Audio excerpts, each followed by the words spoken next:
Veja no ICL Notícias, segunda edição. Ele sabe fazer cena. Bolsonaro deixa o hospital com colete à prova de balas e vai para a prisão domiciliar. Reta final. CPMI do INSS pede indiciamento de 216 pessoas e prisão preventiva de Lulinha. Na mira de Xandão, Moraes pede à PGR investigação sobre Sérgio Moro no inquérito das milícias digitais.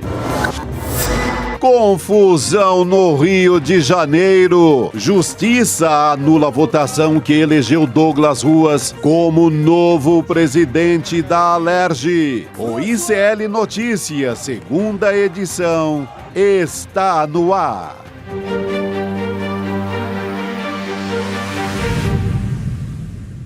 Olá, boa tarde. Seja muito bem-vindo, seja muito bem-vinda. O ICL Notícias, segunda edição, está começando. Estamos ao vivo em todos os nossos canais nesta sexta-feira. Chegou, gente, 27 de março de 2026. Ao meu lado, Chico Sá. E nessa sexta-feira, Fábio Chape está também na nossa mesa redonda. Boa tarde para vocês, meninos. Boa tarde, Gabi. Boa tarde, Fábio, audiência.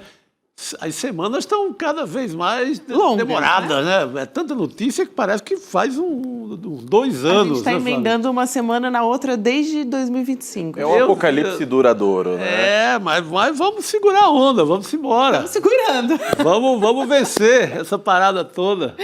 É isso aí, Fábio. Bem-vindo mais uma vez. Obrigado, Gabi. Boa tarde a todos. Boa tarde, Chico. E vamos nessa. Olha, temos muito a conversar nessa sexta-feira, viu, gente? Ela demorou, chegou com muita notícia. Já no final de semana também teremos mais novidades sobre o caso da CPMI e do INSS. E hoje a gente já traz atualizações sobre isso. Mas antes, notícia dessa sexta-feira, o ex-presidente Jair Bolsonaro recebeu alta hospitalar. Então, foi de manhã que isso aconteceu. Ele já está em casa, em Brasília, está cumprindo prisão domiciliar humanitária por um prazo inicial de 90 dias com o uso de tornozeleira eletrônica. Que essa permaneça intacta, né? Ficou bom na hora, né? Foi muito rápido. Cara, por isso que eu desconfio que seja uma grande farsa, um grande teatro. O cara estava morrendo, aquela coisa toda já. Hoje... A cena dele chegando em casa, com direito a drones, imagens espalhadas o Brasil inteiro, ali brincando com o cachorro, gente, me sinto um palhaço vendo isso. E eles devem ter proibiram o uso de celular, mas devem ter proibido também o uso de máquina de solda dessa vez, né? Para evitar algumas tentativas ali de pois poder fugir. Que a indicação foi essa. É sempre um risco. Fala, né? A gente espera que mas olha, se não tem uma junta médica independente, acho que o Xandão estava ali no alvo e resolveu dar uma aliviada para escapar um pouco do ataque do bolsonarismo. Aí vamos acerta para cá, acerta para lá, manda o cara para casa. Mas é um senhor em plenas condições de cumprir qualquer prisão. Com uma ala hospitalar prisional preparada para atender o Bolsonaro, eles estavam à disposição 24 horas por ali. Então, ao meu ver, o Bolsonaro ele foi colocado numa domiciliar porque nesse momento a gente vê um Xandão em posição de mais fraqueza do que anteriormente. Exatamente. Está no alvo ali, sob ataques.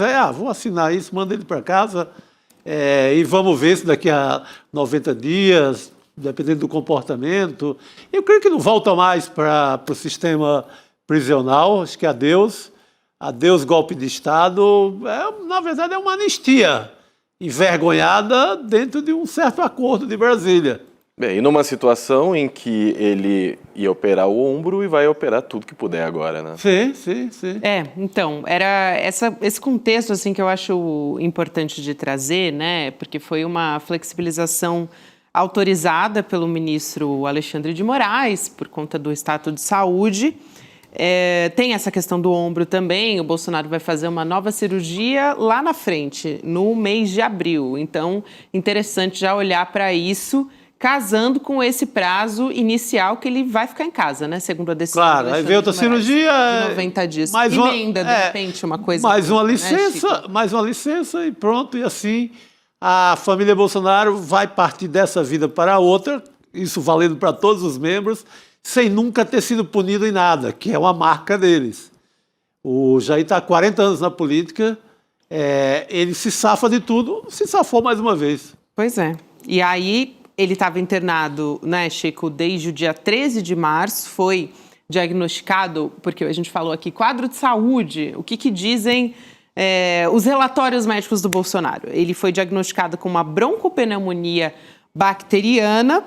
Ele deixou o hospital, agora que recebeu alta, num carro descaracterizado, num esquema, vocês estão vendo aí a imagem na tela de vocês, um esquema de segurança altamente reforçado, né? E o interessante dessa história, assim, todo mundo, chamou a atenção de todo mundo, que ele estava usando um colete à prova de balas quando ele chegou em casa. Para fazer Olha só aí a imagem fazer aumentar o teatro, né? Dizer que é perseguido. Construção dessa imagem, né? Exatamente. Acho que eu ouvi alguém falar disso agora, de a construção do mito em Marte do Bolsonaro, né, Chico? Totalmente. Dessa transição, desde que ele foi preso, o mito virando agora um mártir. Contradiz um pouco a imagem do imbrochável, né? Do atleta que era a prova de qualquer coisa. Agora, quando convém, virou esse senhor frágil e ali vai para casa ali peidar no sofá pro resto da vida. Jair Bolsonaro, Mas é isso, né? Chico, Jair Bolsonaro e sua família, eles são mestres na arte da simbologia, na arte da teatralidade. Então, o que eles estão fazendo agora é a continuação do que eles fazem há 40 anos na política. Exatamente. E como eu disse, o Bolsonaro vai operar o ombro, depois ele vai operar o umbigo, depois vai operar a canela, a orelha, e assim ele vai estendendo a domiciliar até o... Depois vai acompanhar uma cirurgia do cachorro. Levar o peixe para a natação. A gente já falou várias vezes aqui sobre como a defesa do Bolsonaro já estava construindo isso desde o começo, né? Porque eles apresentaram dezenas de pedidos de prisão domiciliar depois do ferro de solda, né?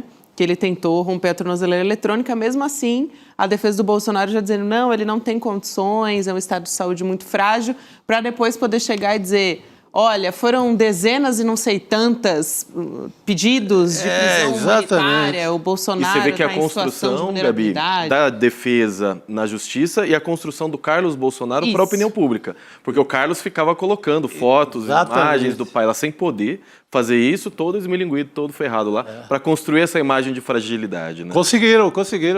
O mito também fica frágil, né? Quando Conseguiram. convém, né, Fábio? Ótima Quando convém. observação. Mas essa prisão, ela também, assim, gera diversas movimentações ali na extrema-direita. Porque, ao mesmo tempo, eles temem, quem está ali trabalhando pela campanha do Flávio Bolsonaro, o filho do Jair, está temendo que isso possa ter consequências para a campanha do Flávio, né? Por quê? Os líderes do centrão, da extrema-direita, estão avaliando que, em casa, o Bolsonaro, lógico, vai ter muito mais condições, muito mais acesso para fazer essa articulação política, e ele pode ampliar também a interferência na campanha do Flávio, né? Querer que seja do jeito dele, porque já tem alguns acordos, algumas formalizações que foram feitas enquanto o Jair Bolsonaro estava fora dessa cúpula principal de negociação, né, Chico? Sim. Então isso também é uma preocupação. É um risco, né? Se deixar ele atuar, corre o risco com aquelas atrapalhadas. Mas isso não pode nem se culpar tanto o Jair Bolsonaro isoladamente, porque o inferno caseiro ali já é gigante, né? Porque o Flávio não se dá bem com a Michelle não queria que o Flávio saísse candidato. Então já é uma briga que precede até o estágio atual do Flávio Bolsonaro. A família que vive esse inferno. Então, a Michelle até agora ela não apoiou ainda para valer a candidatura do Flávio. E você tocou num nome fundamental, Chico, que é Michelle. Ela tem acesso o tempo inteiro ao Jair Bolsonaro na prisão domiciliar. Sim. Os filhos não. Então existe também uma preocupação da ala dos filhos em relação a Michelle, que ela vai ter muito mais poder de influência com o Jair nesse momento da domiciliar. Exatamente, vai ter mais tempo ali para cozinhar o juízo do homem. Exato, cozinhar o juízo do homem. A Michelle Bolsonaro, depois a gente vai falar sobre isso com mais calma, mas ela até que disse, política zero por enquanto, tá? Não quer fazer política. A Michelle Bolsonaro, a gente finge que acredita, né? Já está fazendo muita política com isso, né? Ela quer manifestar que é uma senhora do lar e etc. E nisso já passa uma imagem ali para o público dela, para o público evangélico. Isso já é fazer muita política. Já é fazer muita política e ela faz já há muito tempo. Ela é esperta. No palanque com o Bolsonaro, quando aparece nas campanhas para trazer o voto feminino para o Bolsonaro também. Ela é muito esperta politicamente. Ela é melhor do que Flávio, do que todo mundo. Ela tem mais um tino ali para a política do que os filhos todos. E a gente não pode esquecer que ela tentou bastante se colocar pelo menos como vice. Se o Tarcísio viesse, desistisse de São Paulo para vir à presidência, existia uma chance bastante grande da Michelle ser a vice. Aliás, essa hipótese foi levantada de novo agora. Novamente. Parece que tinha morrido, né? Você vê que nunca acaba, só acaba quando termina. Tem o boato aí que dia 4 vai ressurgir das cinzas a chapa Tarcísio... Mas seria um risco para o Tarcísio enorme, porque ele faria isso contrariando o Jair e aí necessariamente talvez perdendo parte da base do Jair. Eu acho que ele, E também a por Michelle agora, vai querer arranjar essa briga com o Jair Não Bolsonaro. vai. Tá dentro de casa agora? Se tivesse mal nas pesquisas, até poderia se aventar isso, né? Não é o caso. Está ali dentro da polarização de sempre. Vai ser uma eleição difícil, a gente sabe. Então, acho que não é sem chance, mas essa boataria é gigante. É uma questão que está sendo colocada até o momento, pelo menos o Tarcísio de Freitas está apoiando publicamente o Flávio Bolsonaro, se colocando como candidato à reeleição em São Paulo, como governador do estado. Vamos ver como é que vai ficar essa história, né, Chico? Dependendo... Ele ainda está aparecendo em pesquisa eleitoral até agora. Sim, não, ele ainda está por Ele aí. ainda não foi descartado. Mas eu acho que está consolidado, já vai para a campanha dele aqui em São Paulo. A não ser que o Bolsonaro fizesse uma loucura, que ele é meio louco, e se chamasse lá de última hora, segura aí, Flávio, vamos aqui e tal. Não dá. Agora, só numa coisa que um espectador nosso aqui lembra, o Flávio e a Michelle só tem uma coisa em comum, que ambos estão naquele rolo com o Queiroz. Isso. Ela tinha aquela dívida de 69 mil, se não me engano, com o Queiroz, uns cheques ficaram sem pagar, e o Flávio tem a rachadinha, o famoso peculato, né, que é pegar dinheiro de funcionário público e se apropriar dele, que é também com o Queiroz. Então o Queiroz é um homem comum entre a Michelle Bolsonaro e o Flávio Bolsonaro. Ele era um operador financeiro dos dois. Então, nesse sentido, eles são bem iguais. A família muito unida, nesse caso não tem mais a família ouriçada, né? A grande família, nesse caso deles, aí fica só com a parte do ouriçada. Lembrando também que houve ali uma disputa tremenda entre Michelle e Carlos em relação ao Senado de Santa Catarina, né? Se ia ser a Detone indicada pela Michelle ou se seria o Carlos. No fim, o Espiridião a minha que rodou. Exatamente. Ela no Ceará também teve e ela perdeu, né? Ela tem perdido, não é assim... Às vezes a gente a julga muito poderosa por conta da óbvia proximidade com o Jair, mas ela perde no Ceará também quando ela detonou o Ciro Gomes, não queria que o Ciro Gomes fosse o candidato da família lá, e o Flávio bancou, e o Ciro Gomes vai ser o candidato do Bolsonaro no Ceará. Então a Michelle perde também, ela perde em Santa Catarina e ela perde no Ceará. Olha essa frase, Chico. O Ciro Gomes vai ser o candidato do Bolsonaro no Ceará. Acho importante a gente deixar essa frase bem explícita. Ungido pelo Flávio. A Michelle perde a batalha, ela não queria de jeito nenhum. Ou seja, ela tem perdido. O Flávio, ele tem se demonstrado um articulador com certa sagacidade, né? A gente vê agora o que está acontecendo no Paraná. Ele, de repente, vai conseguir desbancar o Ratinho Júnior com uma parceria com o Sérgio Moro. Talvez tenha até motivado essa desistência agora do Ratinho Júnior, né? Com medo de perder o feudo ali no Paraná, vendo uma força entre Moro e PL e Flávio, o Serginho... O Serginho. O Ratinho... Vou guardar aqui meu Paraná e não vou para aventura nenhuma, né? Exatamente. Ficou prevenido. É uma possibilidade também, com um empurrãozinho ali, né, da mídia, como você chama, Chico, hereditária, que está limpando a barra do Flávio Bolsonaro. Só que lá vão ficar rachados, né?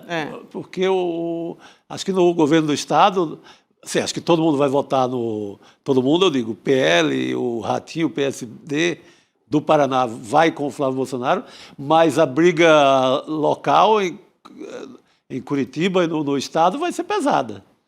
Acho que vão pro pau mesmo. E uma briga à direita, né? Sem candidatos à esquerda, estamos falando. O famoso inferno na terra, inferno em Curitiba. Isso realmente, olhando regionalmente, vai ser interessante acompanhar. Mas, olhando para essa imagem que o Flávio Bolsonaro está construindo, é isso, né? Tá rolando uma operação também de limpeza dessa imagem, editoriais de jornalões, né? Ele perdeu o sobrenome, agora ele é Flávio, não é mais Flávio Bolsonaro. Que tá mais quase pro bolsonarismo de garfo e faca, né? O moderado. Uma certa construção do Flavinho Paz e Amor. Isso. É isso que tem acontecido. Ele fez um discurso no final de semana, a camiseta que ele estava utilizando estava escrito Pai de Menina. Esse foi o discurso, esse foi o vestuário que ele utilizou no final de semana. Que, aliás, votou, né, com unanimidade pelo PL pela criminalização da misoginia, como se todo mundo fosse esquecer o passado do Flávio, que foi contra a proteção das mulheres, né, Chico? Não, a gente sabe o que a família pensa, né? Aí deve ser esse pai de menina até para rebater um pouco o passado do pai, que dizia que fraquejou quando teve uma menina. Exatamente, Ico. Esse é o termo que eles utilizavam. Então, ele disse que tomou vacina, que o pai não tomou. Ele disse que não participou do genocídio do pai em relação à Covid. Ele está tentando distanciar um pouco do Bolsonaro mais tosco de 2022. É isso, talvez uma tentativa de golpe aí ilustrada de certa moderação perante as câmeras, mas a gente sabe que nos bastidores eles são uma família golpista e nunca vão deixar de ser. Jamais. Exatamente. Bom, temos muito ainda a discutir sobre essa movimentação da extrema-direita e também do próprio clã Bolsonaro, né? E como é que isso... Agora, pode ser que tenham algumas mudanças. Antes o Jair Bolsonaro estava fazendo essa cúpula quase que da extrema-direita dentro da Papudinha, alguns não podiam visitar. A gente vai ver agora como é que vai ser dentro de casa, né? Porque também vai precisar de autorização. Outro dia a gente conversava, enfim, falamos com diversos advogados, né, especialistas no direito para tentar entender como é que vai ser. Vai ter que ter autorização. De qualquer forma, é claro que o Jair Bolsonaro deve tentar utilizar isso, ainda vai ditar, né, e dar as cartas. O próprio Valdemar Costa Neto, falando publicamente sobre isso, já deixou muita coisa nas costas do Bolsonaro. Isso é decisão do Jair Bolsonaro. Agora, dia 4, assim, tem um prazo também. Ele não vai poder apitar muito, nem fazer muita confusão, porque dia 4 acaba o primeiro jogo, assim, que é quem tiver que fazer aliança, sair de partido, tudo acertado até o dia 4. Não é? A interferência dele é nesses poucos dias que restam.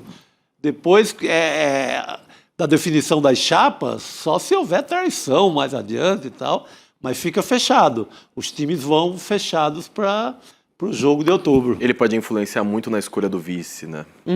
Esse é o ponto principal. Sim. E aí acho que é toda a corja ali, né? Valdemar, todo mundo junto e tal. E óbvio, os palpites deles vão valer, da Michelle, da família inteira, né? É isso, gente. Eu quero trazer um outro assunto importante aqui, que é a CPMI do INSS, que está chegando ao fim depois da decisão do Supremo Tribunal Federal. Hoje, o relator da comissão, o deputado Alfredo Gaspar, do Partido Liberal, apresentou o parecer com os pedidos de indiciamentos de 216 pessoas. O relatório ainda está sendo lido, precisa ser votado. Você está vendo aí na sua tela agora a apresentação do relatório final, que está sendo lido justamente pelo relator da comissão. Entre os nomes está o do Fábio Luiz Lula da Silva, o Lulinha, né? O filho do presidente Lula. Sim. Tem também o empresário, o Daniel Vorcaro, dono do Banco Master. Agora está aparecendo aqui na tela o Lulinha, o Vorcaro também. O lobista Antônio Carlos Camilo Antunes, que é o careca do INSS, apontado como um dos operadores desse esquema. E o relatório inclui também parlamentares, ex-dirigentes de órgãos públicos, empresários, servidores e pessoas que são apontadas como intermediários dessas fraudes. Trazendo informação completa aqui, também foram indiciados 2 ex-integrantes do governo Bolsonaro, que é o Mohamed Oliveira Andrade, ex-ministro do Trabalho e Previdência, e Leonardo Rolim, ex-presidente do INSS. Do governo Lula, o Carlos Lupe, ex-ministro da Previdência do governo Lula, também entre os indiciados. O relator da CPMI defendeu que a Advocacia do Senado peça à Justiça a prisão preventiva do Lulinha, em razão do que ele chamou de indícios concretos da possibilidade de fuga do filho do presidente para escapar de possíveis punições. A defesa do Lulinha está negando as acusações e diz que a proposta de indiciamento só revela o caráter eleitoral da atuação do relator Alfredo Gaspar. Era a grande obsessão, né? Era colar alguma coisa no Lulinha. Fosse o que fosse, indiciar, pegar algum documento, a obsessão, o grande desejo era... A CPI foi feita praticamente para isso. Aí quebraram lá o sigilo, não tinha nada. Movimentação financeira ali de um empresário de mediano para pequeno. Não encontraram nenhum negócio no governo do filho do presidente. Não encontraram nada, vão continuar forçando a barra, né? Essa documentação vai para a Procuradoria-Geral da República, provavelmente não vai sair do canto, porque a Polícia Federal já está fazendo esse trabalho, e um trabalho sério e para valer. Tanto que o Vorcaro está preso, o Zé Tel está preso, o pessoal, a turma da Lagoinha está ali na mira. Então, não creio que vá acontecer nada, né? Porque você pegar em matéria... Essas CPIs, assim, normalmente, o normal é não dar em nada. A questão é o desgaste político. É para desgastar politicamente. Pegue uma CPI séria, como foi a CPI da Covid-19. O que aquilo deu? Nada. O Bolsonaro conseguiu ter nas costas 700 mil mortes, e aquela CPI, por incrível que pareça, ela não aconteceu nada. E o que é mais revoltante disso tudo, Chico, é que a gente não pode esquecer, não pode perder de horizonte que aposentados foram roubados. E o que eles estão fazendo com esse relatório é um circo. Porque a gente está em ano eleitoral. Exato. Então, ao invés de a gente descobrir de fato o que aconteceu, a gente poder aprofundar e os aposentados serem ressarcidos, de certa maneira, não, o que acontece é, vamos desgastar o Lulinha, porque antes era Friboi, agora é INSS, careca do INSS, sendo que ele já se predispôs a prestar depoimento, e a Polícia Federal, não tem por que eu fazer uma prisão preventiva, se ele vai depois. E assim, né, gente, as investigações da Polícia Federal, se a gente for pensar, o que a comissão acrescentou ou avançou nas investigações da Polícia Federal? Nada, assim, uma palhaçada de colocar o Lulinha, de tentar... Tentar conectar com o Master, né, essa forçação. Eu acho que o governo também foi muito hábil na questão do pagamento, de ressarcir a quem foi lesado. Uhum. Porque acabou de ressarcir quase acho que todo mundo foi ressarcido. Acabou todo mundo. Então, isso mata um pouco o efeito, né? O efeito de cair em cima de imagem, em cima do Lula. Então, quando você paga todo mundo, agora o que é que resta é a Polícia Federal pegar os culpados. A careca do INSS, se tem alguém do atual governo da Previdência Social, que seja também. Mas ficar com palhaçada de Lulinha para cá, Lulinha para lá, isso a gente sabe que não vai dar em nada. Isso até porque o nome é o mesmo do presidente, que vai tentar a reeleição, então cola bastante, a gente sabe. Vamos tentar fazer isso aí. E faz corte para a rede social. Isso. Esse senhor aí, o Alfredo Gaspar, ele era um ex-promotor de Maceió, ele consegue se eleger deputado, agora ele é um candidato favorito ao Senado em Maceió. Até passando para trás nomes como Arthur Lira. Vê como serviu para ele de palco. Para ele foi excelente, que é o relator. Então vai eleger algum deputado, algum senador, e fica nisso. Aliás, vamos conversar com o nosso convidado, deputado federal Alencar Santana, do PT de São Paulo. Deputado, bem-vindo, boa tarde. A gente vai conversar com um deputado que está sendo colocado aqui na tela enquanto eu estou conversando com vocês. Agora sim, temos o deputado conectado com a gente. A gente falava sobre todos esses nomes, né? Mais de 200 nomes que foram apontados aqui, né? Com pedidos de indiciamento. Antes de começar a nossa conversa, deputado, a gente queria ouvir sobre essas informações com objetivos políticos, ontem houve uma fala muito forte no STF por parte do ministro Gilmar Mendes, falando, por exemplo, das quebras de sigilo que foram aprovadas em Globo pela CPMI do INSS. Então, queria começar por aí. Olá, Gabi, olá, Chico, Fábio, todos aí do ICL, obrigado pelo convite, pela oportunidade, boa tarde a todos que nos acompanham. De fato, a CPMI, em diversos momentos, o presidente e o relator abusaram do poder ali que eles possuem, né, como figuras em destaque de uma certa maneira. O presidente conduz o trabalho e o relator ali tem um direito de fala maior, de conduzir determinadas questões durante o andamento de qualquer reunião. Em diversos momentos eu alertei desde o início que se a gente não tivesse foco, se a gente não agisse com responsabilidade, com uma cronologia, nós poderíamos comprometer a investigação final.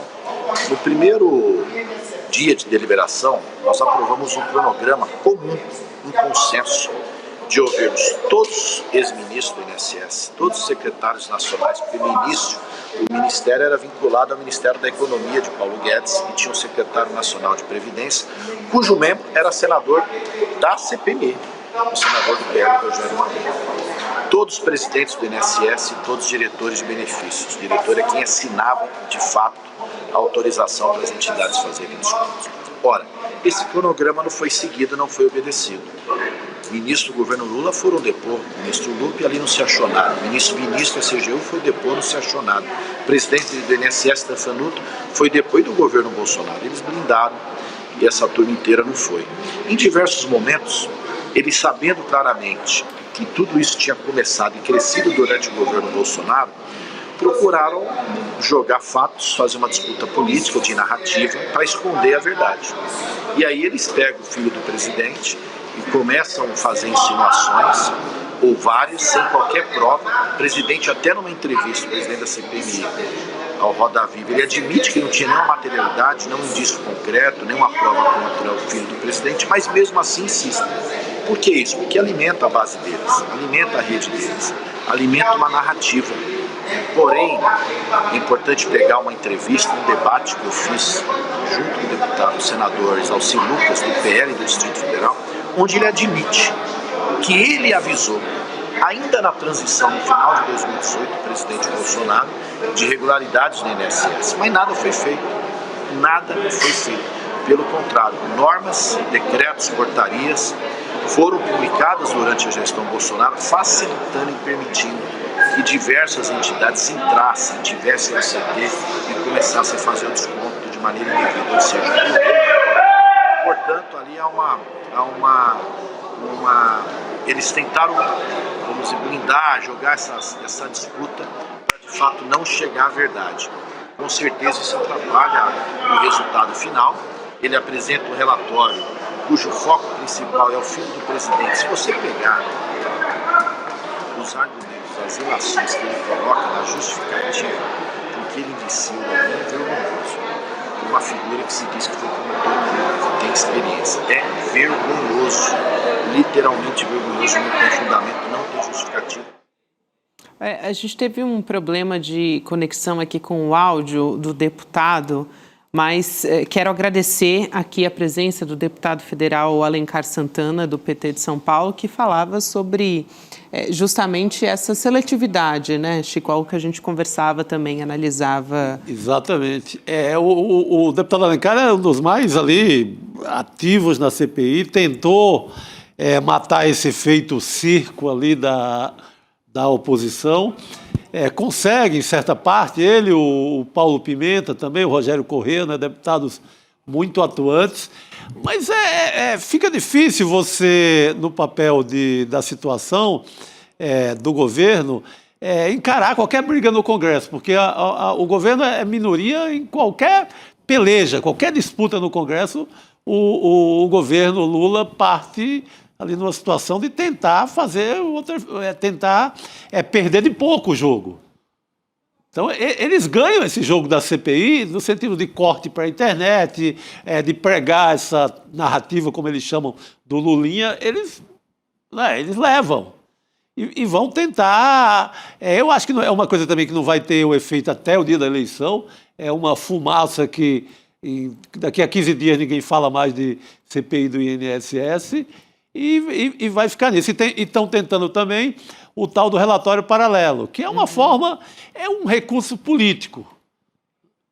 Não vale nada na praça, não vai... Mas demarca uma posição, né, Chico? Por exemplo, os nomes que não foram indiciados por essa CPI, exatamente, Valadão, é um embate político, de novo, é a tal da narrativa, é também corte, rede social, mas não vale nada na prática. Qualquer coisa, gabinete paralelo, qualquer coisa que se fala paralelo é só é uma resposta política forte, né, contundente, mas não... Pode até fazer uma entrega simbólica à Procuradoria-Geral da República, normalmente se faz para ganhar mais corpo, o ato político, mas se o relatório oficial tende a ser engavetado, imagina o paralelo. Não dá para confiar. É isso, Chape, né? pode fechar o seu raciocínio. O que basicamente ia dizer, faz tempo que esse roteirista do Brasil não tá dando mole pra gente, não seria em ano eleitoral que ele ia facilitar. Pô! As coisas estão só começando, março ainda, tem muita água para rolar.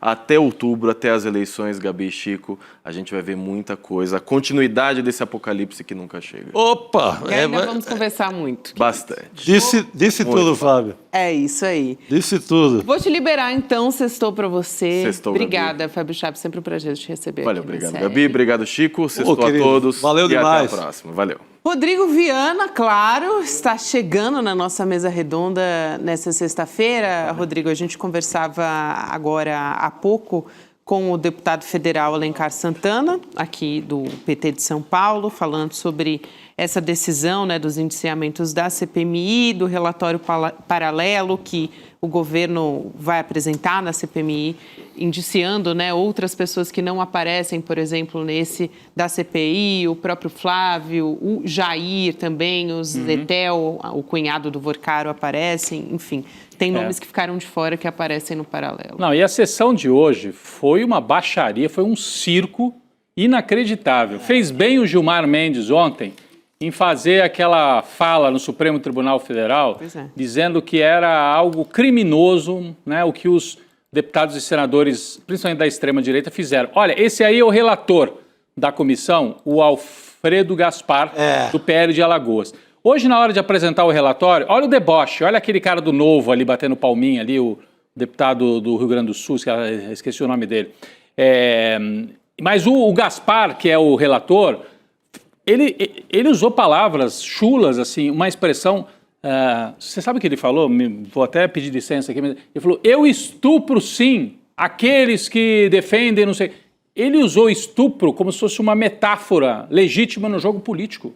Que coisa absurda. Meu Deus. Ou seja, é um deputado que legitima a cultura do estupro. Exatamente. Porque no discurso dele ele falou isso. Ali na frente de todo mundo, provocando um debate. A gente até tomou a decisão de não rodar o vídeo no Urgente, é aqui mesmo, mas eu estou só descrevendo assim. E o deputado Lindbergh Farias, do PT do Rio, teve o papel de tentar confrontar ali esse deputado, que estava ali para armar um circo, fizeram um circo, e ontem levaram aquele puxão de orelha do Gilmar Mendes, porque estão armando desde as semanas anteriores, fizeram quebra de sigilo em bloco, agindo de maneira criminosa e ilegal, e hoje, de maneira criminosa de novo. Para mim, a fala do deputado de Alagoas, esse deputado Alfredo Gaspar, é uma fala criminosa, eu entendo assim, ou de incitação ao crime, pelo menos. Sim. Incitou ao crime de estupro. Deputado, não sei se ele tem alguma predileção, mas incitou ao crime de estupro na fala dele, o relator, que é do Partido Liberal. Só podia ser do partido do Jair Bolsonaro.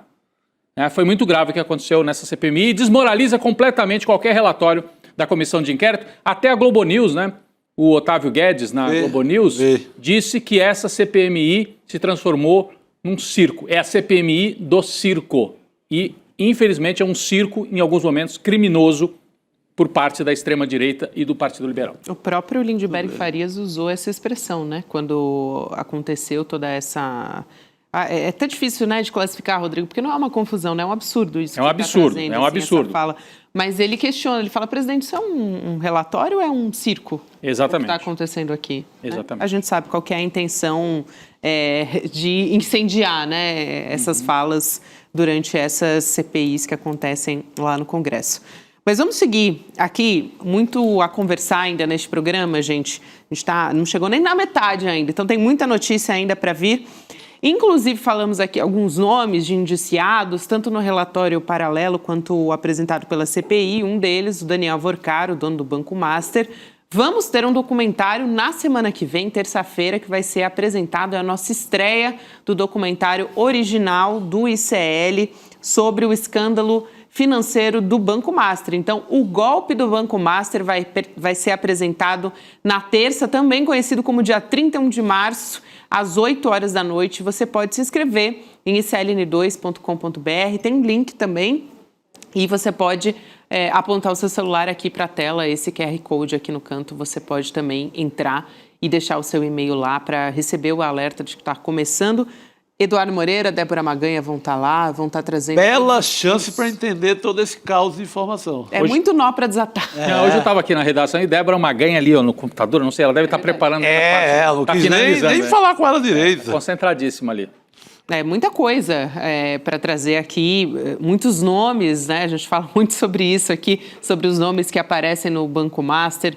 Todo o PowerPoint vai estar lá, viu, gente? Vai ter um outro PowerPoint lá. É isso, o nosso PowerPoint aqui do documentário original do ICL, a linha histórica, desatando todos os nós dessa teia para você, terça-feira, 8 da noite. E vamos continuar. Agora, vamos voltar a falamos de circo, né? Vamos falar de um outro circo, que foi a volta do Jair Bolsonaro para casa. O professor Castro Rocha está chegando para conversar com a gente. Toda sexta-feira é o dia que o professor Castro Rocha vem aqui no N2. Professor, boa noite, sempre bom te receber. Boa noite. Boa noite, Gabi, boa noite, Rodrigo, boa noite, Chico, boa noite, audiência. Boa noite, meu caro. Vamos lá, então, professor. Jair Bolsonaro, como esperado, deixou o hospital, né? Recebeu alta, foi para casa, foi direto para a prisão domiciliar. Mas chamou muito a atenção, a gente mostrou aqui, né, a saída, olha lá, as imagens de novo, num carro descaracterizado, toda a imprensa estava lá, né, enfim, de praxe, essa cobertura da imprensa. Quando ele chega em casa, surpreendeu muita gente, porque ele foi visto usando um colete à prova de balas, né? A gente conversava um pouquinho antes, Chico Sá, eu, Fábio Chap também, Rodrigo, sobre essa construção da imagem de mártir do Bolsonaro agora, né, professor? Foi de mito a mártir agora, prisão domiciliar, saúde frágil, né? Não tem mais porte de atleta, não tem nada disso mais, né? Justamente, eu estava aqui assistindo ao programa, Gabi, e o que o Bolsonaro fez é exatamente o mesmo que ocorreu na última sessão da CPMI do INSS. Ou seja, não se trata em nenhuma circunstância de fazer política de parlamentar, para isso serve o parlamento. Do que se trata unicamente é de subordinar toda a ágora, toda a esfera pública à produção de conteúdo para as redes sociais. Então, hoje, eu estava escutando o Rodrigo e eu fiquei também igualmente escandalizado, Rodrigo, absolutamente escandalizado com o baixo nível deste relator, o que já ficava claro ao longo da CPMI, mas ele se superou hoje. Mas por quê, Rodrigo? Porque esta fala já vai virar um corte, se transformará em meme, será replicada no subterrâneo bolsonarista, no WhatsApp, no Telegram, alimentará o X, o Instagram, o Nicolas Ferreira fará uma referência, o Marcel Van Hatten apoiará. Ou seja, qual é a finalidade do Jair Messias Bolsonaro ao voltar para casa? E, curiosamente, se me permite um comentário, Gabi, a Michelle Bolsonaro nunca está com ele, na verdade? Nunca. Ele volta para casa num carro descaracterizado, Michelle Bolsonaro em outro carro por algum motivo, e ele entra teatralmente com um colete à prova de balas, sugerindo que, na verdade, o que está em jogo é uma tentativa de assassiná-lo. Por isso, pode ser por veneno, por tiro, o que seja. Do mito ao mártir, mas em todos os casos, desde que dê uma boa foto para um meme ou forneça um bom corte para as redes sociais. É isso que nós vamos enfrentar durante este ano inteiro, Gabi, que precisamos estar preparados, porque, olha, vai ser necessário muito engove político para aguentar o ano, Chico.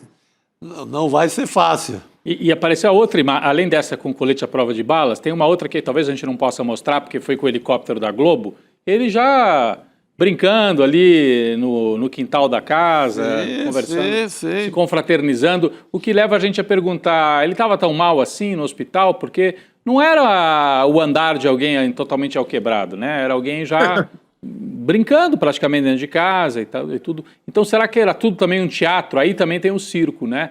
Do Jair Bolsonaro. Ele vai jogando com essa duplicidade e às vezes ele erra, né? Como errou no caso da tornozeleira. Bom, ali acho que foi uma alucinação que ele tentou passar o ferro. É isso mesmo, né? Rodrigo. Ele é mártir quando se trata de se vitimizar e obter apoio dos seguidores, e daqui a pouco ele pede um pix. E ele é mito quando se trata das articulações políticas.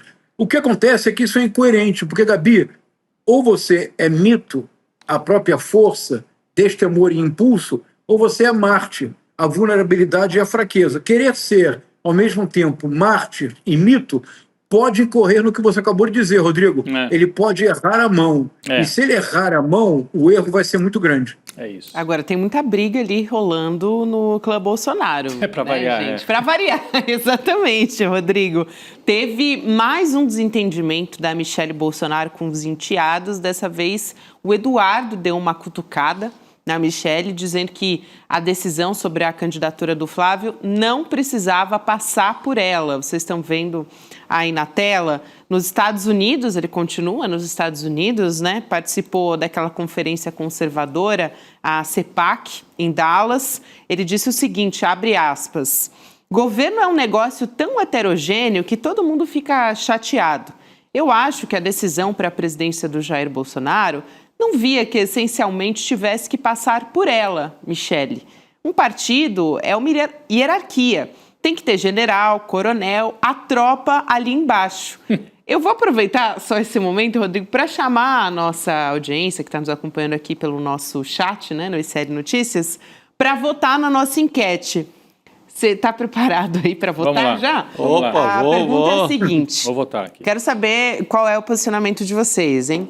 Na briga entre Michelle Bolsonaro e seus enteados, você está do lado da Michelle, dos filhos do Jair Bolsonaro ou da briga? Rapaz, aí é muito fácil. Tá fácil demais essa.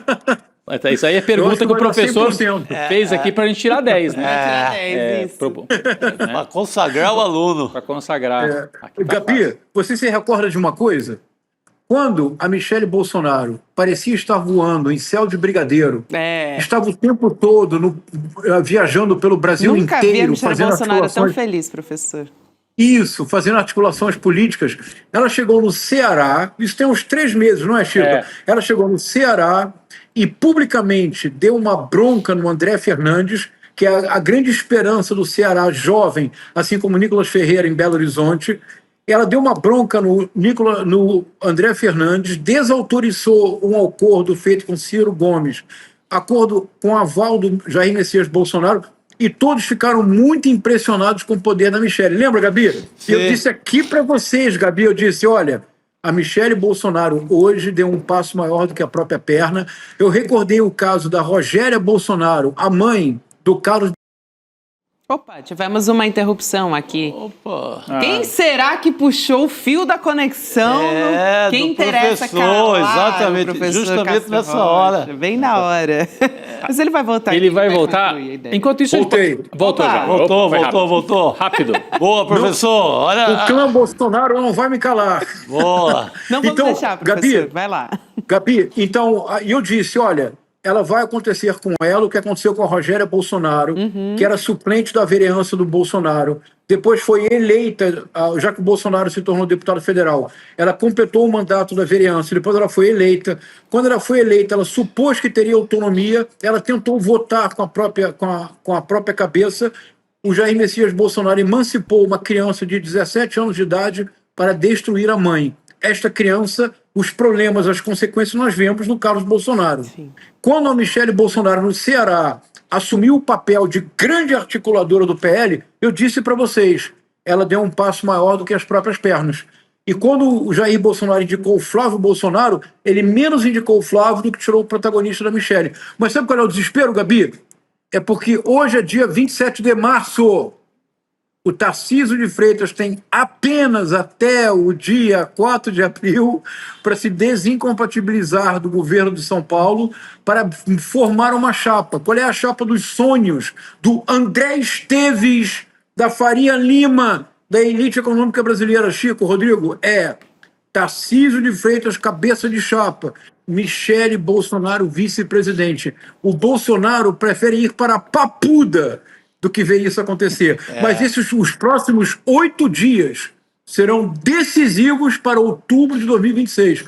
Haverá uma pressão enorme em cima do Bolsonaro por parte da Michele e de outras pessoas para que a indicação passe a ser do Tarcísio, de modo que no dia 4 de abril nós temos uma grande notícia e uma grande surpresa, que a chapa presidencial será Tarcísio de Freitas e Michele Bolsonaro.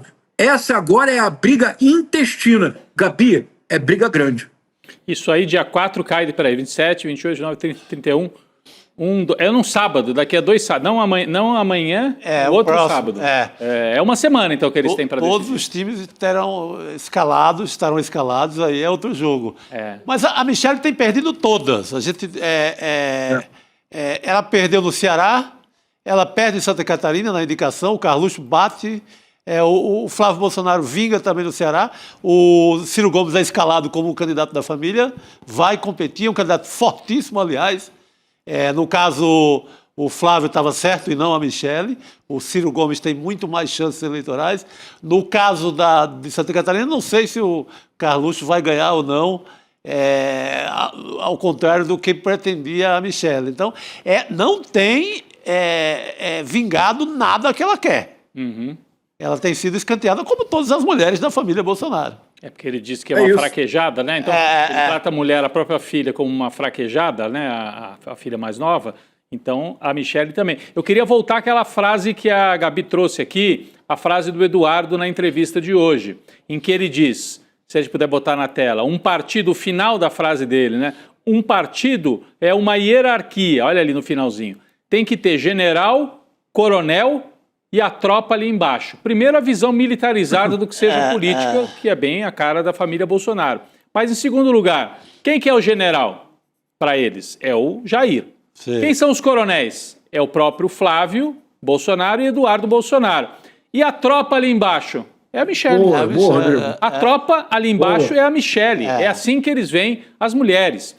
Nessa eleição, mais uma vez, tem que ficar claro para o eleitorado, eu espero, né, para o eleitorado feminino, como já foi na outra eleição, o que significa eleger essa gente. Se já está terrível no Brasil, né, Gabi? Acho que até você pode falar muito melhor do que eu, mas é notícia de feminicídio, é uma espécie de uma autorização com muitas aspas para que os metidos a machão batam, agridam e às vezes matem. O Flávio Bolsonaro, ele sabe tanto disso, né, Rodrigo, que ele já está querendo se aproximar do voto feminino. Votou a favor, né, do PL que criminaliza a misoginia já para tentar sinalizar para as mulheres. Mas a gente não esquece do passado, da biografia da família Bolsonaro, que nunca se preocupou de forma alguma com a proteção. O próprio Jair, né, sempre nessa fala. E essa fala do Eduardo, para mim, é mais uma vez. E a tropa ali embaixo. Michele ali embaixo. Sim. Como uma mulher deve ser na cabeça deles, uma fraquejada. Então, o eleitorado, 52% dos brasileiros que votam são mulheres, né? Tomara que isso fique ainda mais claro ao longo dessa campanha. Eu queria aproveitar, professor, para trazer aqui uma fala da Michele minimizando, né, esses desentendimentos políticos, pelo menos publicamente. Ela acompanhou a saída do Jair Bolsonaro, eu ia dizer da cadeia, né, do hospital, na verdade. Mas numa coletiva, ela disse que a prioridade agora é cuidar dele. Vamos ver essa fala? A gente vai colocar aqui na tela. Abre aspas para Michele Bolsonaro. Gente, política zero por enquanto, tá? Eu estou ainda de licença e estou aqui para cuidar dele. E assim, a minha prioridade sempre vai ser o meu marido e as minhas filhas. Olha, prestem atenção nisso. Então, se eu tiver que renunciar a qualquer coisa pela minha família, que essa é a minha prioridade, eu renuncio, fecha aspas. Aqui, né, que a Michele Bolsonaro não está fazendo política. Mas eu acho muito interessante que ela se coloca nesse lugar, né, do lar. É, a mulher que sabe o seu lugar e tal, mas ela vai ao Jair Bolsonaro, né? Pelo menos ela joga com esse papel, mas nos bastidores ela tenta forçar de alguma maneira esse limite, né? Mas dentro da lógica da direita, que é a mulher, a prioridade é a família, como ela diz aqui, Chico. Aliás, muitas vezes ela se coloca quase como um chamado divino, né? Para atuar, né, politicamente, professor. Mas olha, isso ela está dizendo em público para que ela tenha mais liberdade no privado de tentar usar todo o poder que ela tiver para convencer o Jair Messias Bolsonaro a apoiar o Tarcísio e a ela como vice-presidente. Essa é a chapa mais competitiva, porque é uma chapa que poderia, de alguma forma, talvez dizer, eis aqui uma novidade. Com o Flávio Bolsonaro, essa chapa, e pessoal, não vamos falar isso para muita gente não, tá bom? Mas a chapa, o Flávio Bolsonaro, como candidato da direita contra o presidente Lula, é o ideal para a configuração do Palácio do Planalto. Porque o Flávio Bolsonaro não pode, em nenhuma circunstância, se arvorar nenhuma espécie de novidade, não há nenhuma possibilidade. É back to the past, é o retorno ao passado, é um retorno ao passado do que o Brasil teve de pior, os 4 anos do Bolsonaro. Mas, Gabi, acredite, a partir de hoje, até a sexta-feira, dia 3 de abril, todos nós fiquemos em suspenso, porque haverá uma enorme mobilização para tentar convencer o Tarcísio a assumir o risco de candidatar-se à presidência. O absurdo do relatório de hoje, pedindo a prisão do Lulinha, já é parte desse momento. Quando o Banco Master surgiu, e aquele PowerPoint infame da Globo News, há uma tentativa de criar artificialmente um escândalo para debilitar a candidatura do Lula, para fortalecer e estimular o Tarcísio de Freitas a arriscar a presidência da República, o que por enquanto ele não parece disposto, mas de hoje até o dia 3 de abril, barbas de molho, porque essa será a articulação. Dia 3 de abril, que é a Sexta-feira Santa, é a Páscoa, renascimento e tal. Então, pode ser uma tentativa de renascimento dessa candidatura, que é a candidatura do BTG. A candidatura de quem tem dinheiro no Brasil, das federações de indústrias, dos usineiros do Nordeste, usineiros de Ribeirão Preto, também. Da turma da grana toda, é a candidata, a chapa dos sonhos. Só que eles teriam mais facilidade se o Flávio Bolsonaro tivesse num patamar muito baixo. Aí acho que conseguiriam. Mas com esse patamar fica mais difícil. Eu acho que está difícil. Então, num oferecimento BTG, Tarcísio de Freitas, está difícil, né? Mas a tentativa era essa, né? Sai o velho da van, que era o grande financiador, o grande empresário, e entra um empresário do time, primeiro time no mundo financeiro, que é o André Esteves, que não aparece muito para o grande público, mas que no bastidor faz toda a política. Mas vai com o Flávio do mesmo jeito. Vai com o Flávio do mesmo jeito. Se não der certo esse sonho dele, no dia 4, ele vai com o Flávio. Como a mídia de maneira muito precoce e antecipada também já mostrou que vai todo mundo. O Armínio Fraga hoje declarou voto no Eduardo Leite, só para ser do contra. O Armínio, que é o do primeiro turno, né? O primeiro turno. É só para dizer que está com o Flávio Bolsonaro. Né? Porque, gente... É uma maneira de dizer, eu sou de direita, mas sou limpinho. Não quero... Mas segundo turno, será que aperta em qual? Aperta na direita, sem a menor dúvida. A pergunta que não quer calar, ainda mais com esse debate, tem um ensaio de debate muito em torno de privatização. Nova reforma da Previdência. Então essas causas mobilizam muito quem tem dinheiro. Sim. Não tem a menor dúvida. Bom... E tem também os militares, Chico, Rodrigo, Gabi. Porque não podemos esquecer que o Tarcísio é um capitão que não saiu desonrado do Exército, saiu com todas as honras para assumir cargos públicos. Verdade, então tem também um Exército que certamente veria no Tarcísio alguém muito mais razoável e sensato do que o Bolsonaro. Pode ser. Professor, você queria comentar? Não, esses desejos, eu acho que esses desejos que o professor traz são mais do que todos reais. O sonho seria Tarcísio de Freitas, não tem a menor dúvida. Só que vão ter que engolir... A família. Vão ter que engolir Flávio Bolsonaro e vão com ele, como já tem demonstrado grupos gigantes de comunicação do Brasil. É isso, exatamente. Vamos para o nosso momento literário com o professor Castro Rocha? Bora, Literatura de armas na mão. Gente, hoje a gente vai trazer um poema do Carlos Marighella. O professor vai lembrar agora aqui com a gente do Manual do Guerrilheiro Urbano e ele vai poder explicar para a gente, né, o que seria o Manual do Guerrilheiro Digital. Muito interessante. Então vamos para esse trecho aqui, Liberdade, Carlos Marighella. Não ficarei tão só no campo da arte e ânimo firme, sobrancelha forte, tudo farei por ti para exaltar-te, serenamente alheio à própria sorte. Para que eu possa um dia contemplar-te, dominadora, em ferve do transporte, direi que és bela e pura em toda parte. por maior risco em que essa audácia importe. Queira-te eu tanto e de tal modo, em suma, que não exista força humana alguma que essa paixão embriagadora dome. E que eu por ti, se torturado for, possa feliz, indiferente à dor, morrer sorrindo a murmurar teu nome. 1939, São Paulo, presídio especial. Fortíssimo, professor. Sim. Vamos lá, Gabi, Chico e Rodrigo, vamos lá. Vamos pensar juntos. Eu estou convencido de que nós precisamos com urgência, e eu já estou preparando, um mini manual do guerrilheiro digital. Em junho de 1969, o Carlos Marighella publicou, como uma forma de sistematizar as ações da Ação Libertadora Nacional, o grupo de guerrilha que ele fundou ao sair do PCB, que ele precisava sistematizar as ações do guerrilheiro urbano. O que define a guerrilha, Gabi, Chico e Rodrigo, é sempre uma guerra assimétrica. Mas dizer é pouco, porque assimétricas todas as guerras são.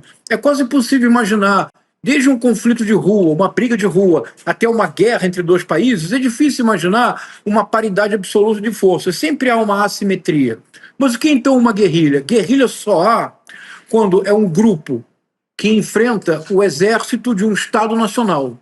Então a primeira guerrilha que de fato existiu no mundo nessa acepção foi na Espanha, quando os exércitos napoleônicos invadem a Península Ibérica. Um grupo de patriotas espanhóis formou as primeiras guerrilhas. Por isso a palavra se escreve com 2 L's, e mesmo em inglês, em outros idiomas, em português com LH, que corresponde ao LL do espanhol. Um dos mais famosos quadros da pintura ocidental do Francisco Goya, Os Fuzilamentos do 3 de Maio, são guerrilheiros patriotas espanhóis que estão sendo fuzilados pelas tropas de Napoleão. Guerra assimétrica é quando nós enfrentamos um exército constituído de um Estado nacional. Gabi, você concorda que os algoritmos da Meta, do Facebook, do Instagram, do X, você concorda que são exércitos?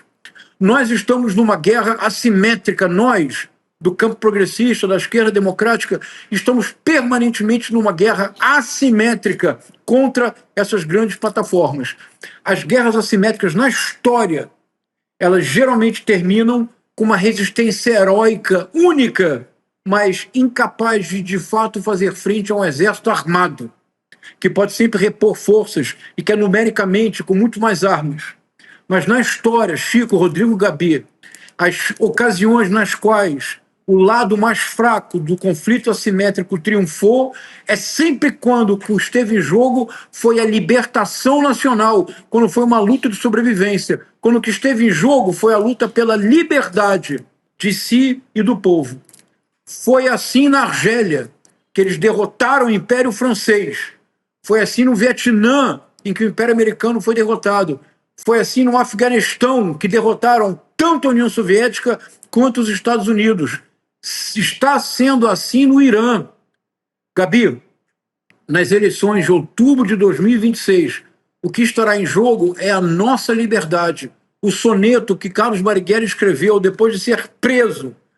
Quando ele diz no final, possa feliz, indiferente à dor, e eu que por ti, se torturado for, possa, feliz, indiferente à dor, morrer sorrindo, a murmurar teu nome, liberdade. Será o nosso soneto em outubro de 2026. Porque se formos derrotados ou por Flávio Bolsonaro ou por Tarcísio, a nossa liberdade acabou. E a possibilidade de ter um país, de tornar este país bem-sucedido, uma nação fraterna e solidária, se esgota. Está na hora de pensar de fato no mini manual do guerrilheiro digital. Nós perderemos, Gabi, para as grandes. Nós nunca venceremos as grandes plataformas. Somente teremos chances de vencer se um dia criarmos a nossa plataforma.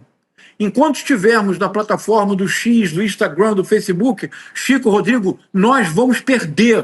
Temos que sabê-lo, porque a guerra é assimétrica.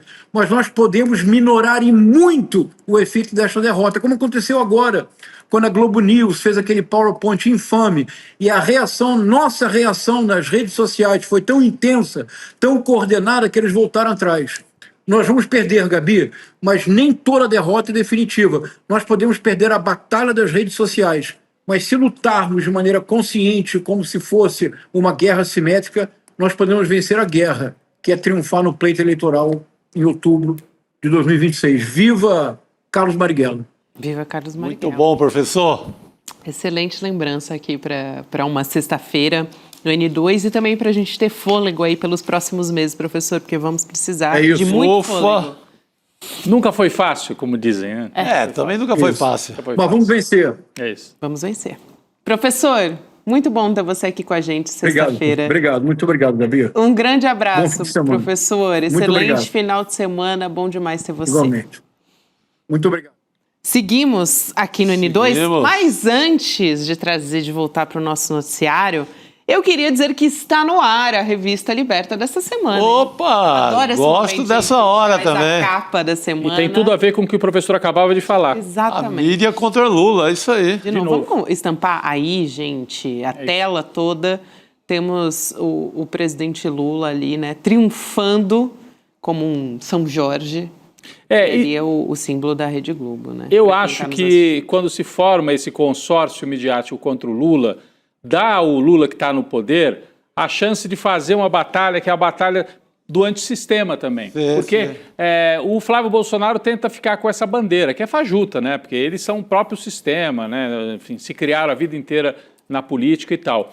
O Lula, ao ser atacado da maneira como foi pela Globo, ao ser atacado nos editoriais de Folha, Estadão, do que restou dessa mídia antiga, né? Em parceria com o mercado financeiro e com a extrema-direita, o Lula tem que assumir esse caráter de uma guerrilha mesmo. Isso aí faz o Lula mais forte na campanha. Ele cresce nesse momento. Ele tem que sair do papel do presidente e tal, só para ir para o papel do guerreiro que está lutando contra um sistema que nunca quis que ele chegasse à presidência nenhuma das vezes. Né?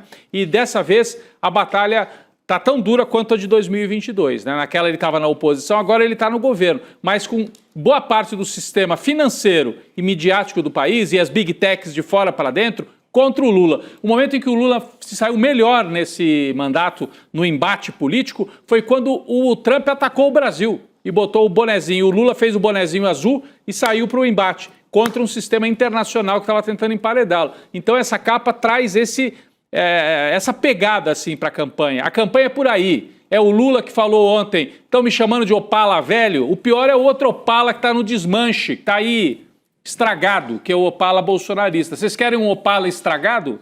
Vocês querem um carro que está no desmanche, que não funciona, que é podre, que está cheio de podridão? Não. Então esse é o Lula. Tem que sair só desse discurso oficial, tem que ir para o embate, tem que, a partir do que ele falar, disseminar essa guerrilha que tem que ser feita nas redes. Com a sabedoria de que é uma batalha que, se for perdida, o outro lado dessa vez vem para arrasar tudo. Então nós temos que ter isso realmente em mente. Muito bom esse chamado do Castro Rocha e a capa excelente da revista. E a gente não combinou. Não combinou. A gente não Saiu na hora aqui. Caiu na hora certa. É isso aí, belíssima capa. Mas é isso, é um olhar crítico sobre a relação entre mídia e poder. Então o título é esse, né? A mídia contra Lula de novo. Tem uma estreia da coluna da Nina Lemos, fiquei muito feliz quando eu li isso aqui. É maravilhosa. Falando sobre como o ódio às mulheres virou negócio. Então, está muito conectado sobre como o ódio às mulheres virou negócio. Sim. Muito conectado a esse PL que foi aprovado no Senado e uma discussão que tem que ser colocada na mesa. Tem diversas análises. Um passarinho me contou que também o William Deluca escreveu uma análise sobre a relação do PL da criminalização da misoginia com a transfobia, que também é um assunto que nas últimas semanas a gente tem falado muito aqui por conta dos ataques contra a Erika Hilton. Enfim, tem muita coisa boa, de qualidade, tem os nossos colunistas fixos e também os convidados. Então vai lá em isl.com.br/revista para você poder ter acesso a todos os nossos conteúdos. Tem a reserva exclusiva também, né, Chico? Toda semana, que ali sempre tem nota quente, né? Tem dado furo semana por semana. É isso aí. Então não perde, gente. E vamos com Cristina Serra, que está chegando aqui para conversar com a gente nessa sexta-feira. Cris, boa noite para você, seja bem-vinda, já te dou boas-vindas aqui, dividindo a tela com a gente nessa sexta. Boa noite, Gabi, Rodrigo e Chico e todo mundo que está aqui. Boa noite. Boa noite, querida. Bom, a gente vai trazer aqui uma história que é a seguinte, né? O governo Lula está vendo como um sinal de alerta os resultados das pesquisas que mostram que parte da população culpa o governo pelo escândalo do Banco Master. Outro dia a gente conversava com o Renato Meirelles a respeito disso, né? Mas essa é uma apuração que a gente traz aqui da CNN. Segundo a pesquisa Atlas Intel Bloomberg, 39,5% dos brasileiros veem aliados do presidente Lula como os mais envolvidos com o escândalo do Banco Master. Então, o Planalto avalia que o governo precisa cuidar desse caso com mais cuidado, né? Por conta da percepção de como a população enxerga isso. Também o STF, né? Envolvido nesse caso, como é a percepção da população em relação a isso e os efeitos negativos que isso pode trazer para o governo, né, Cris?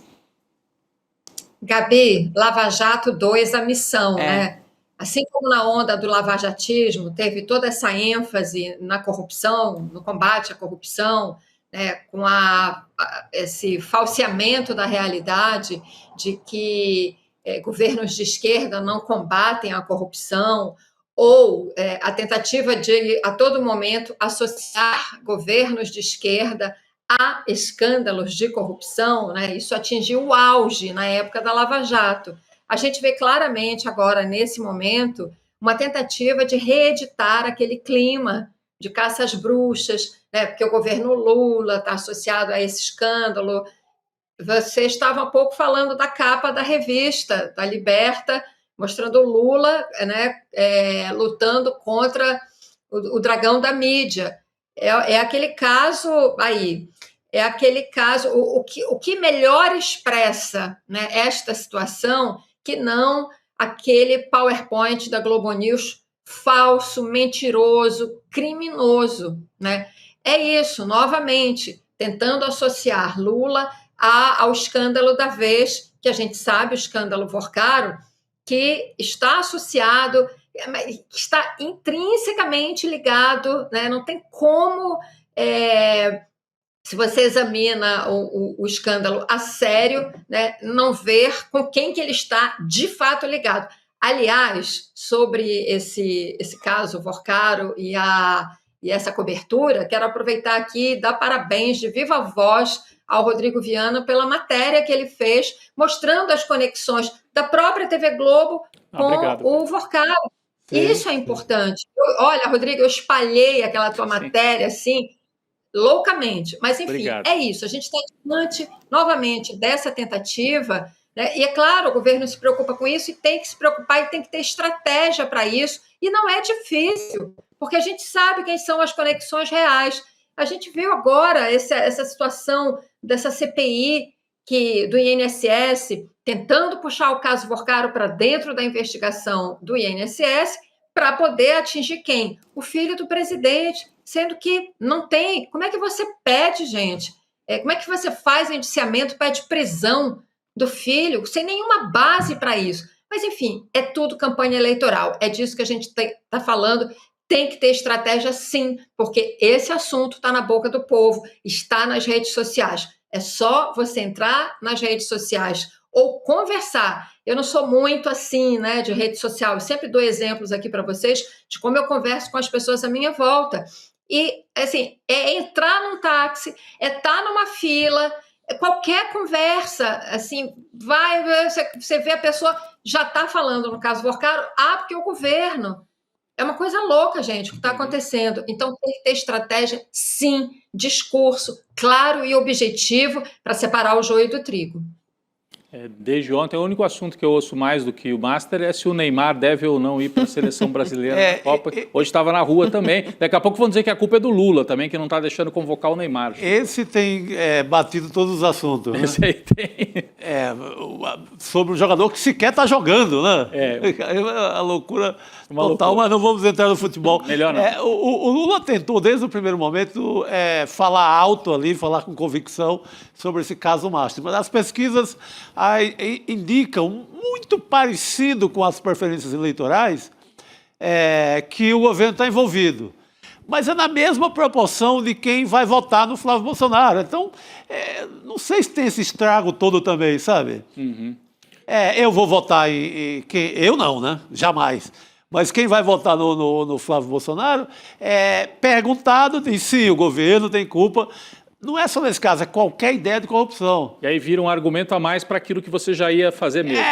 Ali uma confirmação do viés, né? Já vou votar, agora eu vou votar e posso xingar o meu vizinho que é Lula. Porque, além de tudo, está envolvido nesse caso. Mas será que não pega... E esse eleitor do meio do caminho, o famoso 10% do meio do caminho, que o Felipe Nunes da Quest, né, tem falado sempre, que a eleição seria definida por essa turma que fica meio lá, meio cá, que na outra eleição votou na Simone Tebet no primeiro turno e no Ciro Gomes, né, os poucos que votaram ainda. Essa turma aí, com esse bombardeio informacional, será que não tende a ficar com o pé atrás em relação ao governo? Pode ser sugestionado, né? Pode ser, o perigo é essa turma aí. Mas esse é o perigo. Essa faixa de eleitores que é a faixa que vai definir a eleição. Porque o público do Bolsonaro, seja lá qual for o candidato de direita e de extrema-direita, está consolidado, o público do Lula está consolidado. Mas tem uma faixa menor, que é essa faixa que oscila para um lado e para o outro, e que é muito sensível a esse discurso da corrupção. Claro, gente, nós não estamos aqui defendendo corrupção, não é isso. Né? O que a gente é contra é a manipulação que se faz em torno deste assunto. E essa faixa que a gente está falando de eleitores meio lá, meio cá, é sensível a essa manipulação. E quem é que faz a manipulação? São só as redes digitais da extrema-direita? Não! A mídia está fazendo. A mídia, que esse pessoal, que o eleitor comum assiste. Né? A gente fala hoje em dia, a mídia já não tem o peso que tinha antes e tal. Tem, aqui no Brasil tem, ainda forma opinião. As pessoas assistem Globo News, as pessoas assistem TV Globo. Né? Mas Globo News é assinante, tem que pagar, o pobre não assiste. Assiste, tem gatunete. Né? Então, o fato é, as pessoas assistem e sim, são sensíveis a esse tipo de manipulação. Nem percebem muitas vezes, né, que aquilo que está sendo mostrado na televisão é uma manipulação.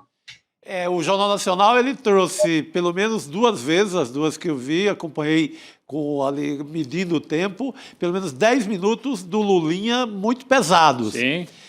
Não importava para o repórter, nem para a emissora, se tinha material ou não. O importante era estar passando. O importante aquilo, é você repetir, Lulinha, Lulinha, filho do presidente, o filho do presidente, Lulinha, o filho do presidente. Então, não importa se você tem lastro ou não para segurar aquele tipo de reportagem. É volume, fazer volume no ar ali. E fez volume. Então, não foi só Globo News com o PowerPoint.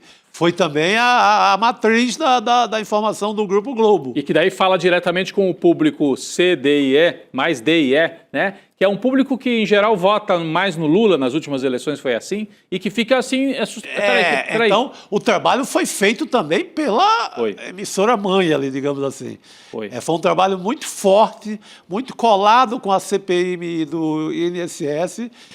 Um trabalho assim que durou, assim, no último mês foi o tempo inteiro. Talvez o PowerPoint tenha atrapalhado muito o planejamento dessas emissoras.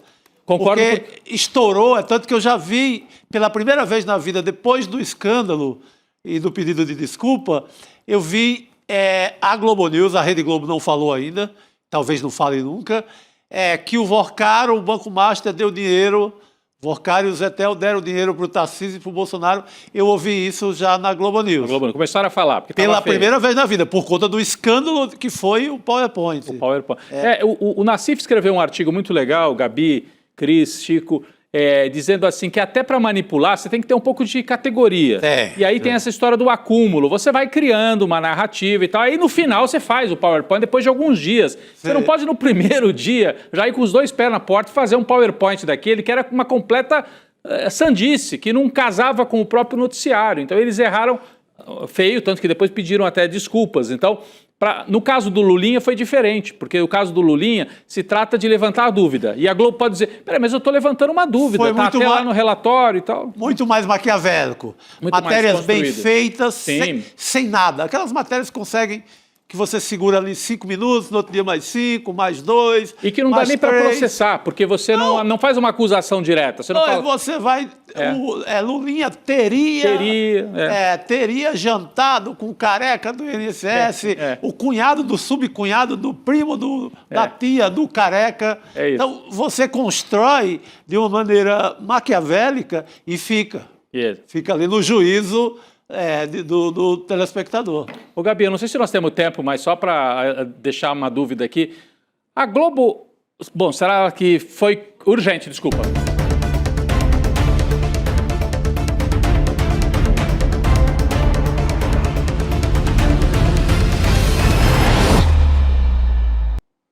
Pessoal, acabou de sair a notícia de que o deputado que já tinha sido cassado, Rodrigo Bacelar, foi preso em casa nessa sexta-feira pela Polícia Federal. O mandado expedido pelo Supremo Tribunal Federal foi encaminhado para a Superintendência da Polícia Federal no Rio de Janeiro, que é essa operação, agora de sexta, relacionada à DPF das favelas, né? E obrigações determinadas pela sentença, para a Polícia Federal, perdão, em relação à investigação de grupos criminosos. O presidente o ex-presidente, né, da Alerj, ele já tinha sido preso no passado, em dezembro, numa investigação que estava apurando supostos vazamentos de dados de uma operação contra o Comando Vermelho. E também agora essa prisão mais recente está no contexto de uma outra operação saúde, Chico. Operação Unha e Carne 3, também foi cumprido o mandado de busca e apreensão. Vamos lembrar que nessa semana o TSE determinou a cassação, como eu disse, do mandado do Bacelar pela relação dele com o escândalo da CEPERJ, e foram matérias que foram reveladas pelo Igor Melo e também pelo Rubem Berta, quando eles ainda estavam no UOL. Então, o TRE, né, a gente estava falando essa semana, o Rodrigo Bacelar, ele teve votos, né, que precisam desconsiderar, né, os votos que foram recebidos pelo Bacelar, que teve o mandato cassado. Então, isso tudo movimentou a situação da Alerj também, né? É uma confusão bagunça da política inacreditável o negócio. Porque ele era, né, Cris? A Cris mora no estado do Rio, pode falar muito melhor pra gente, mas o Rodrigo Bacelar era originalmente o nome cotado para ser o candidato do Cláudio Castro na sucessão. Só que ele vai de roldão, tanto no escândalo o escândalo da CEPERJ, que é a cassação agora no TSE, da compra de votos, quanto nesse escândalo policial mesmo, que envolve o TH Joias, né, que era um deputado ligado ao Comando Vermelho. Então ele ficou impossível de concorrer, foi afastado, e o Rio ficou sem presidente da Assembleia, sem governador, sem vice-governador, e tentaram fazer uma eleição ontem que durou 24 horas e foi anulado pelo tribunal. Um caos absoluto, né? Um negócio impressionante. Rodrigo, é que no Rio de Janeiro, o fundo do poço tem um alçapão. Então, a gente não sabe onde as coisas vão terminar. Fato é, essa é uma ótima notícia. Esse Bacelar é um perigo para a sociedade. Então, ele preso, né, é uma ótima notícia e significa, enfim, que ele está sendo investigado. Ele tem atuação em várias operações, ele é alvo, né, em várias operações contra o crime no Rio de Janeiro. Assim, a gente sempre tem essa sensação aqui no Rio, quando a gente vê operações que prendem pessoas envolvidas, né, em crimes, em organizações criminosas, dá uma sensação de enxugar gelo, de fato, né?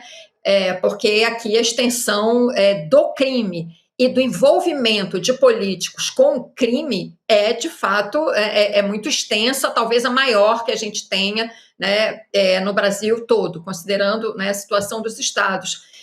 Enfim, então por isso que eu digo, importante, porque de fato ele é um perigo para a sociedade, que até muito pouco tempo era uma pessoa com muito poder, né, como você era presidente da Assembleia Legislativa e, como você lembrou, né, seria candidato com apoio do já não é mais o atual governador, né, porque já está inelegível, o Cláudio Castro renunciou antes da decisão que declarou a inelegibilidade dele.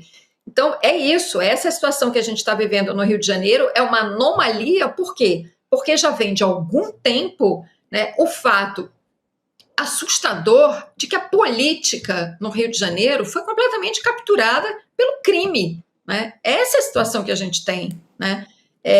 Tá aí a inelegibilidade do Cláudio Castro, que prova isso, né?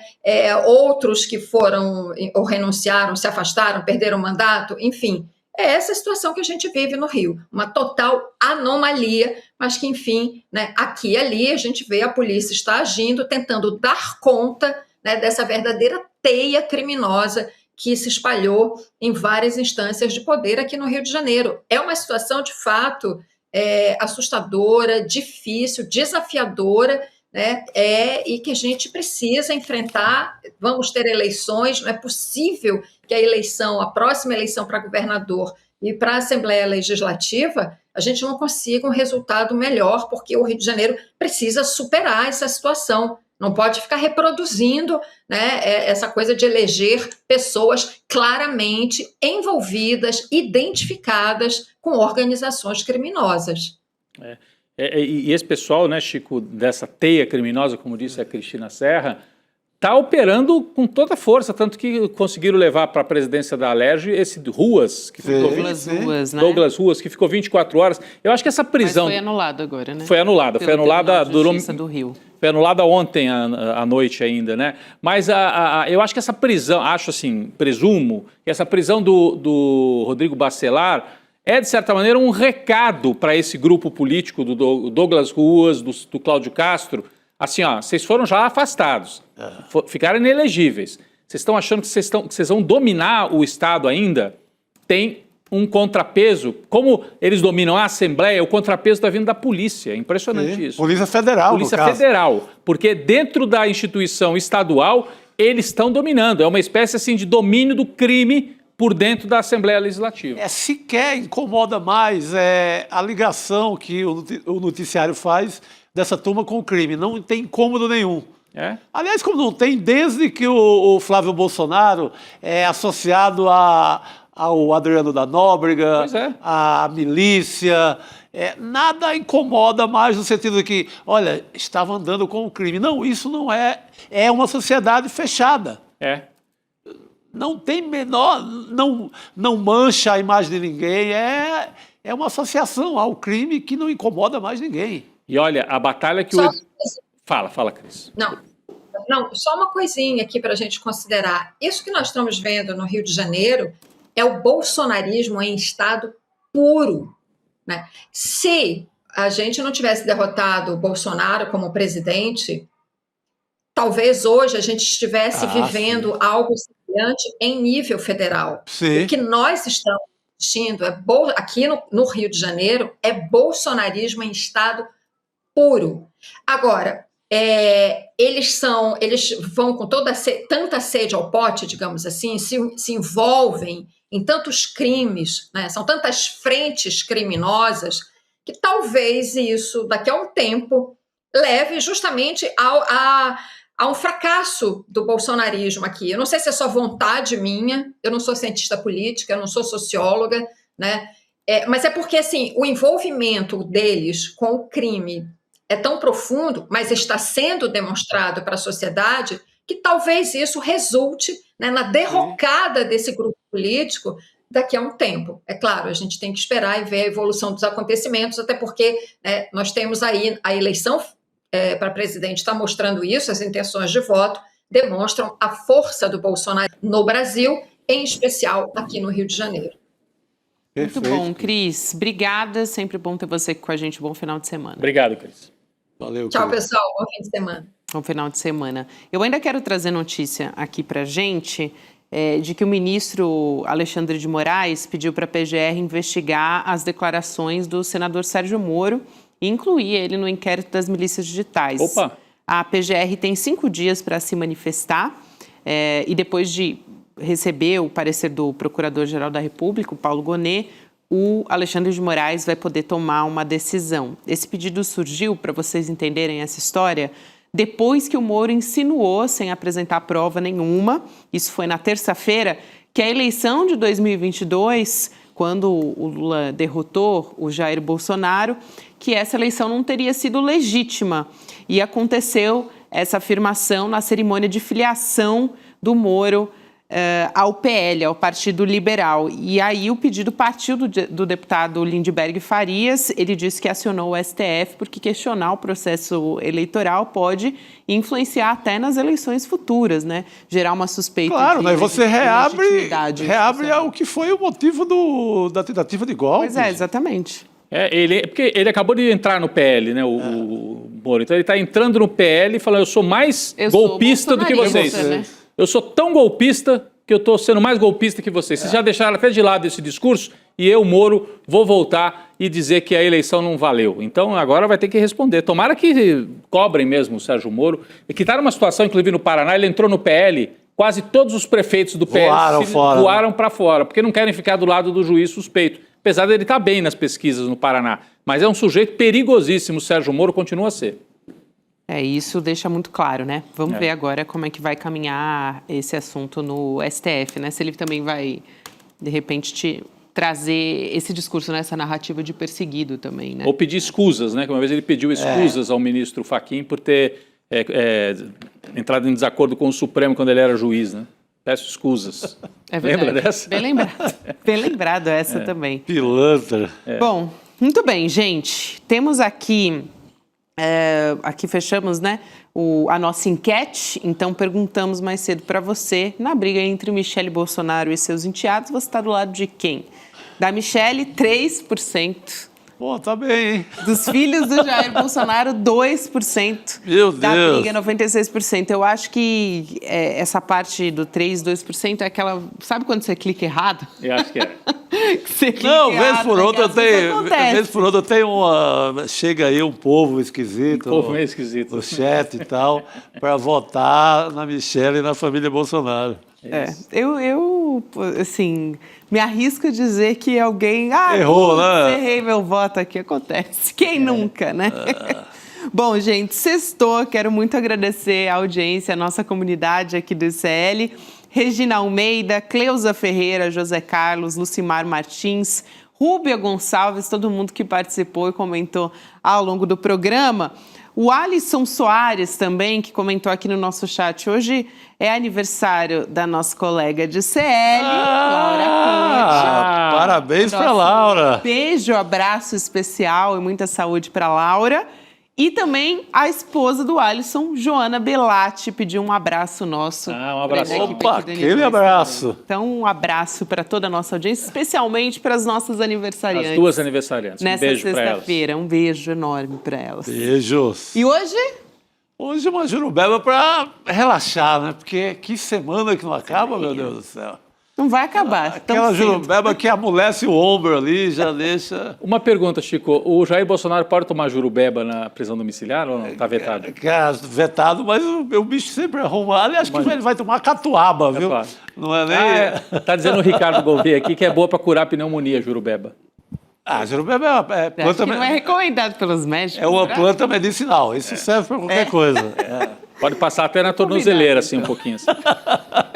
Para lustrar ali. Lustrar a tornozeleira. Muito bom, gente. Então, vamos nessa. Sexta-feira, juízo, mas nem tanto. Boa noite a todos. Na segunda-feira estaremos de volta aqui. Opa, no mais N2, uma vez. E também com toda a nossa programação, pessoal. Bom final de semana. Aproveitem. Valeu. Galera, esquece o que tá todo mundo te falando de Banco Master. Ninguém entendeu ainda o que esse golpe tinha de diferente de todos os outros. E quando eu digo todos os outros, não é do Brasil, não, do mundo inteiro. A genialidade do mal que existia por trás desse golpe e por que ele conseguiu ficar tão grande e aí sim comprar a influência de tanta gente poderosa. A gente fez um documentário para te explicar. Pela primeira vez, vai mudar completamente a percepção do país sobre como foi esse golpe. O documentário vai passar dia 31 de março, terça-feira, às 8 horas da noite. Não perde essa, não.